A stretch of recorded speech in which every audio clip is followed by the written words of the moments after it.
أعوذ بالله من الشيطان الرجيم. بسم الله الرحمن الرحيم. الحمد لله الذي أنزل على عبده الكتاب ولم يجعل له عوجا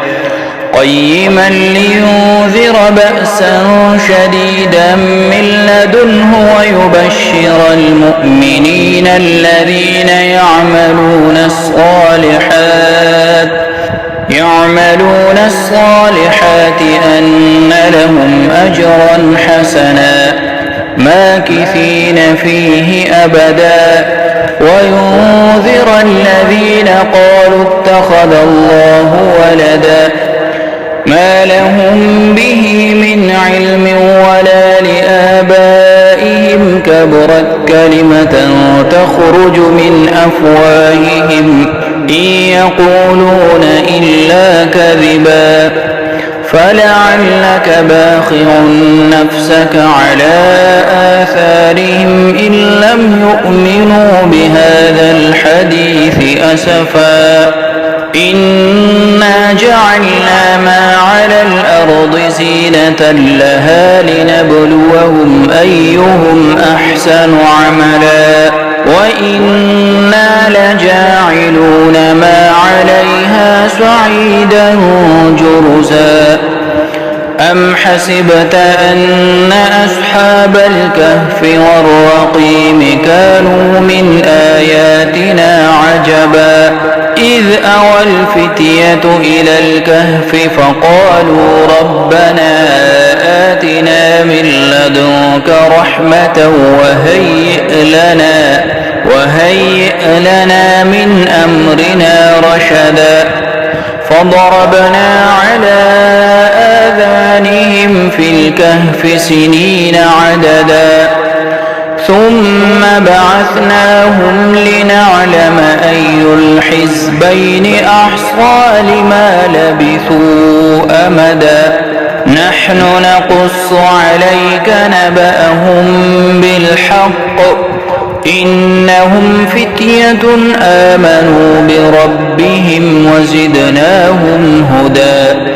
وربطنا على قلوبهم إذ قاموا فقالوا ربنا رب السماوات والأرض لن ندعو من دونه إلها لقد قلنا إذا شططا هؤلاء قومنا اتخذوا من دونه آلهة لولا يأتون عليهم بسلطان بين فمن أظلم ممن افترى على الله كذبا وإذ اعتزلتموهم وما يعبدون إلا الله فأووا إلى الكهف ينشر لكم ربكم من رحمته ويهيئ لكم من أمركم مرفقا وترى الشمس إذا طلعت تزاور عن كهفهم ذات اليمين وإذا غربت تقرضهم ذات الشمال وهم في فجوة منه ذلك من آيات الله من يهد الله فهو المهتد ومن يضلل فلن تجد له وليا مرشدا وتحسبهم أيقاظا وهم رقود ونقلبهم ذات اليمين وذات الشمال وكلبهم باسط ذراعيه بالوصيد لو اطلعت عليهم لوليت منهم فرارا ولملئت منهم رعبا وكذلك بعثناهم ليتساءلوا بينهم قال قائل منهم كم لبثتم قالوا لبثنا يوما أو بعض يوم قالوا ربكم أعلم بما لبثتم فابعثوا أحدكم بورقكم هذه إلى المدينة فلينظر أيها أزكى طعاما فليأتكم برزق منه وليتلطف ولا يشعرن بكم أحدا إنهم إن يظهروا عليكم يرجموكم أو يعيدوكم في ملتهم ولن تفلحوا إذا أبدا وكذلك أعثرنا عليهم ليعلموا أن وعد الله حق وأن الساعة لا ريب فيها إذ يتنازعون بينهم أمرهم فقالوا بنوا عليهم بنيانا ربهم أعلم بهم قال الذين غلبوا على أمرهم لنتخذن عليهم مسجدا سيقولون ثلاثة رابعهم كلبهم ويقولون خمسة سادسهم كلبهم رجما بالغيب ويقولون سبعة وثامنهم كلبهم قل ربي أعلم بعدتهم ما يعلمهم إلا قليل فلا تمار فيهم إلا مراء ظاهرا ولا تستفت فيهم منهم أحدا ولا تقولن لشيء إني فاعل ذلك غدا إلا أن يشاء الله واذكر ربك إذا نسيت وقل عسى أن يهديني ربي لأقرب من هذا رشدا ولبثوا في كهفهم 300 سنين وازدادوا 9 قل الله أعلم بما لبثوا له غيب السماوات والأرض أبصر به وأسمع ما لهم من دونه من ولي ولا يشرك في حكمه أحدا واتل ما أوحي إليك من كتاب ربك لا مبدل لكلماته ولن تجد من دونه ملتحدا واصبر نفسك مع الذين يدعون ربهم بالغداة والعشي يريدون وجهه ولا تعد عيناك عنهم تريد زينة الحياة الدنيا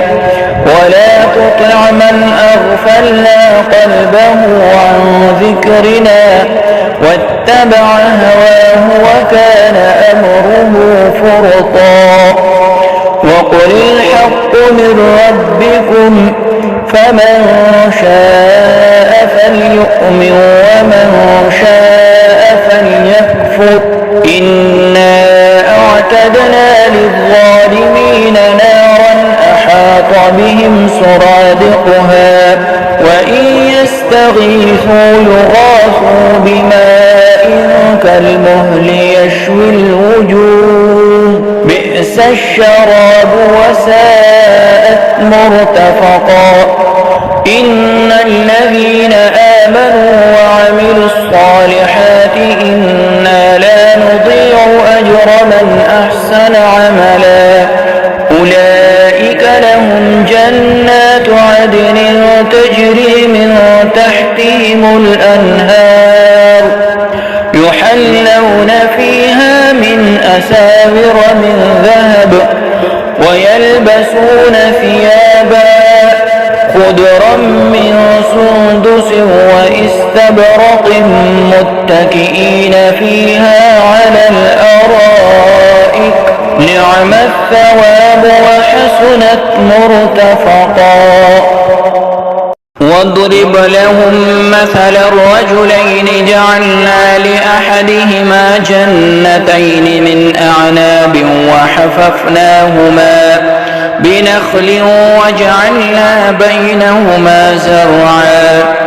كلتا الجنتين آتت أكلها ولم تظلم منه شيئا وفجرنا خلالهما نهرا وكان له ثمر فقال لصاحبه وهو يحاوره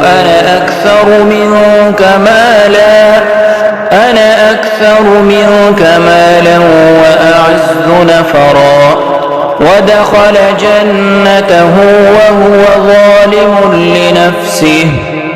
قال ما أظن أن تبيد هذه أبدا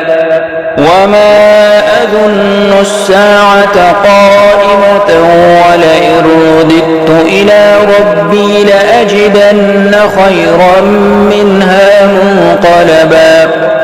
قال له صاحبه وهو يحاوره أكفرت بالذي خلقك من تراب ثم من نطفة ثم سواك رجلا لكن هو الله ربي ولا أشرك بربي أحدا. ولولا إذ دخلت جنتك قلت ما شاء الله لا قوة إلا بالله إن ترني أنا أقل منك مالا وولدا فعسى ربي أن يؤتيني خيرا من جنتك ويرسل عليها حسبانا من السماء فتصبح صعيدا زلقا أو يصبح ماؤها غورا فلن تستطيع له طلبا وأحيط بثمره فأصبح يقلب كفيه على ما أنفق فيها وهي خاوية على عروشها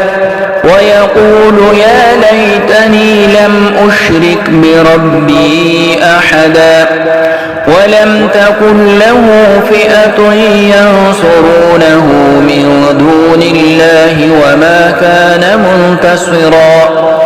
هنالك الولاية لله الحق هو خير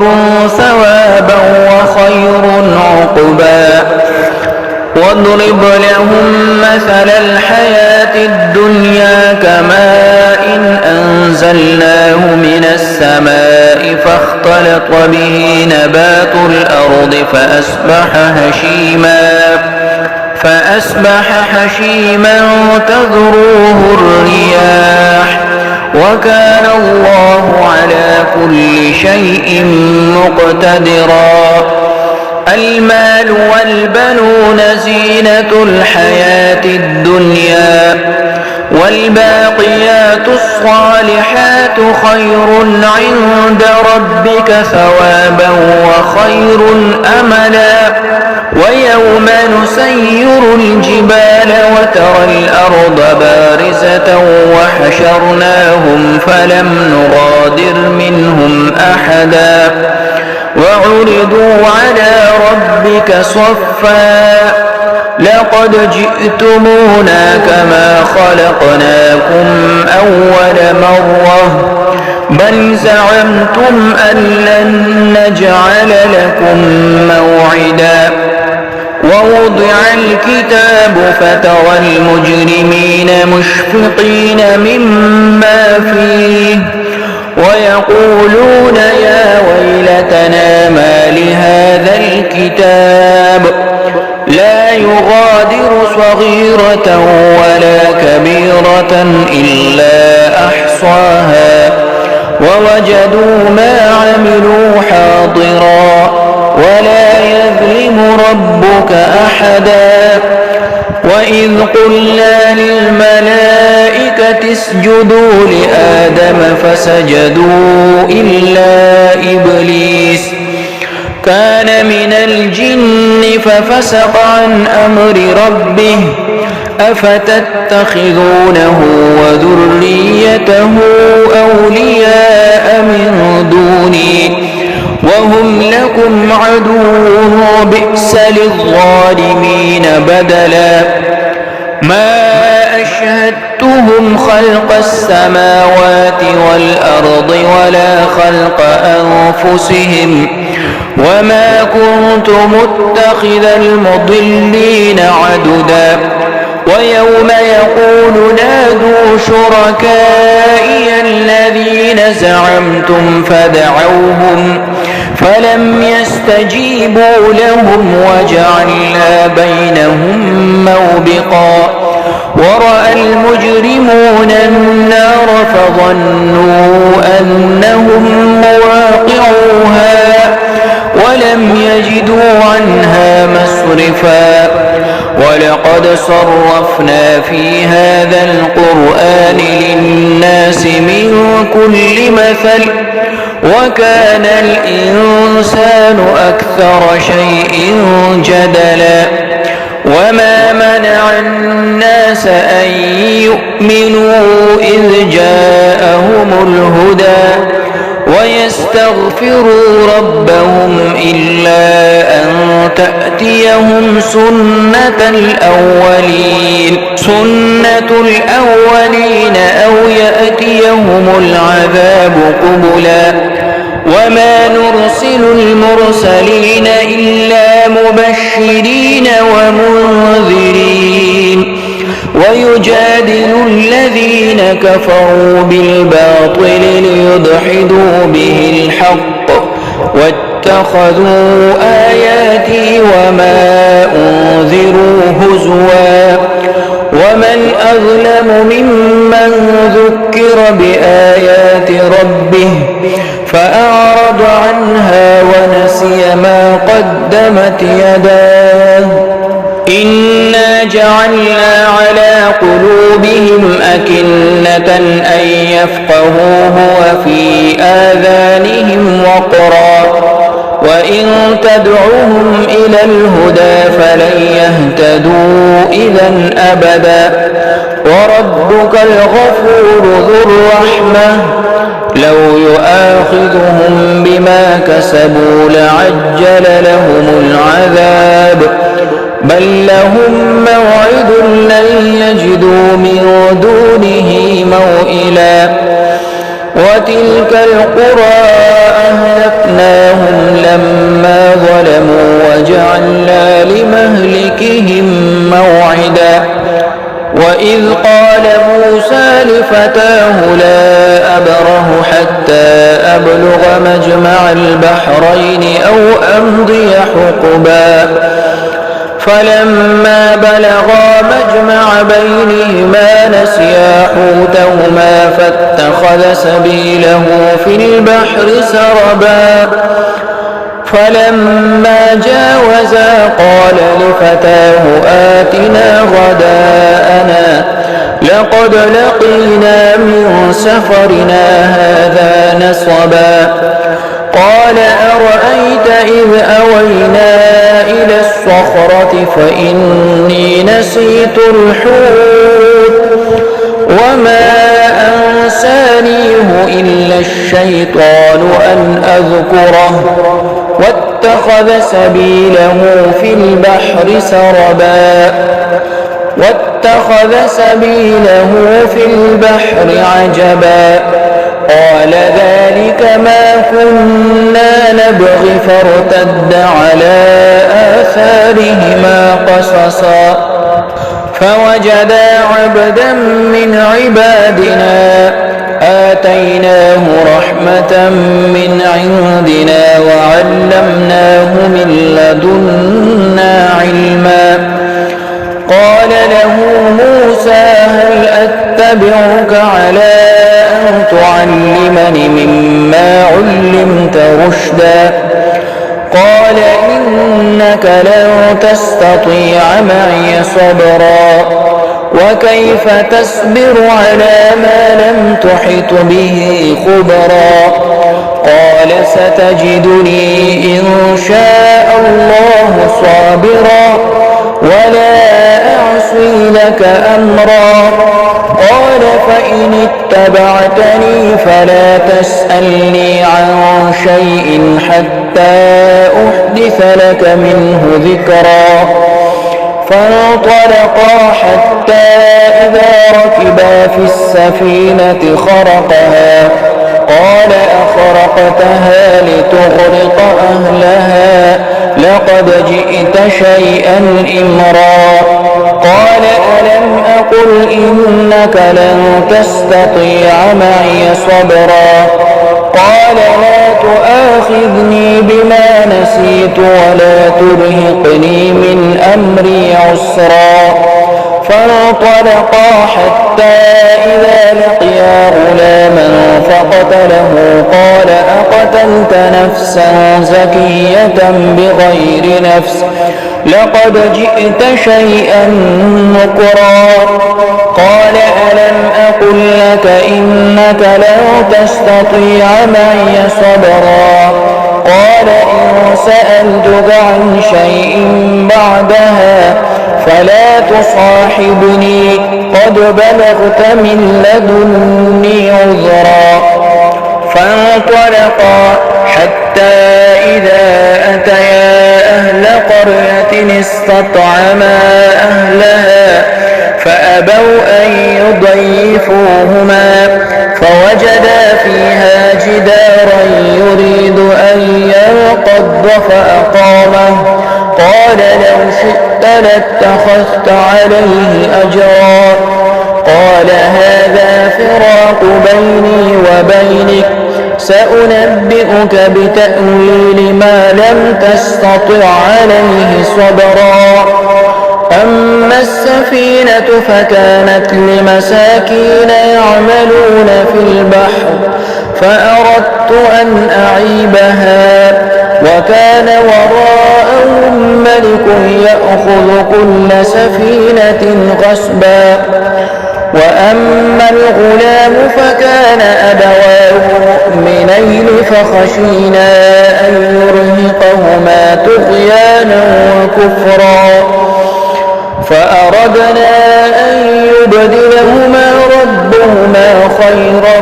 منه زكاة وأقرب رحما وأما الجدار فكان لغلامين يتيمين في المدينة وكان تحته كنز لهما وكان أبوهما صالحا فأراد ربك أن يبلغا أشدهما ويستخرجا كنزهما رحمة من ربك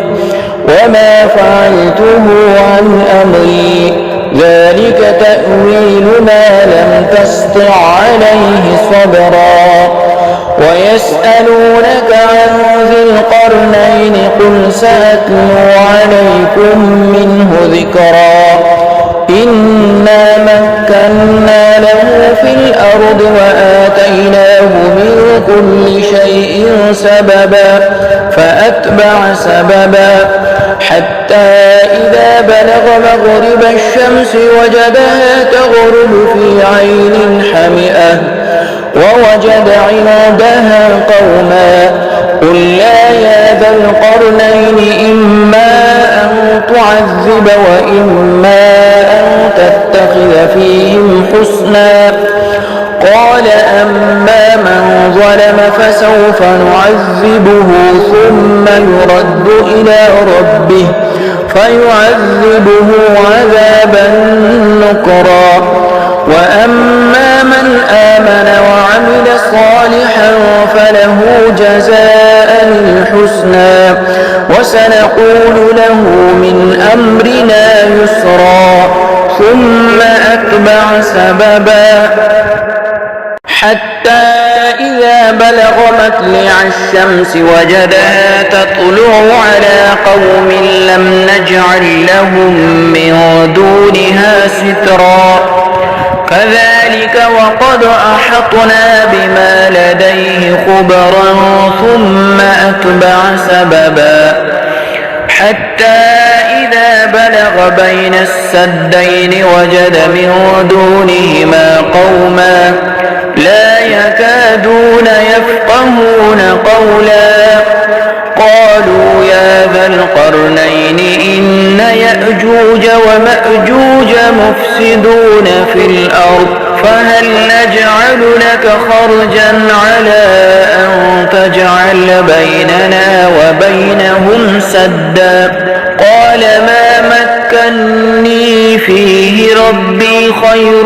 فأعينوني بقوة أجعل بينكم وبينهم ردما آتوني زبر الحديد حتى إذا ساوى بين الصدفين قال انفخوا حتى إذا جعله نارا قال آتوني أفرغ عليه قطرا فما استطاعوا أن يظهروه وما استطاعوا له نقبا قال هذا رحمة من ربي فإذا جاء وعد ربي جعله دكاء وكان وعد ربي حقا وتركنا بعضهم يومئذ يموج في بعض ونفخ في الصور فجمعناهم جمعا وعرضنا جهنم يومئذ للكافرين عرضا الذين كانت أعينهم في غطاء عن ذكري وكانوا لا يستطيعون سمعا أفحسب الذين كفروا أن يتخذوا عبادي من دوني أولياء إنا أعتدنا جهنم للكافرين نزلا قل هل ننبئكم بالأخسرين أعمالا الذين ضل سعيهم في الحياة الدنيا وهم يحسبون أنهم يحسنون صنعا أولئك الذين كفروا بآيات ربهم ولقائه فحبطت أعمالهم فلا نقيم لهم يوم القيامة وزنا ذلك جزاؤهم جهنم بما كفروا واتخذوا آياتي ورسلي هزوا إن الذين آمنوا وعملوا الصالحات كانت لهم جنات الفردوس نزلا خالدين فيها لا يبغون عنها حولا قل لو كان البحر مدادا لكلمات ربي لنفد البحر قبل أن تنفد كلمات ربي ولو جئنا بمثله مددا قل إنما أنا بشر مثلكم يوحى إلي أنما إلهكم إله واحد فمن كان يرجو لقاء ربه فليعمل عملا صالحا ولا يشرك بعبادة ربه أحدا.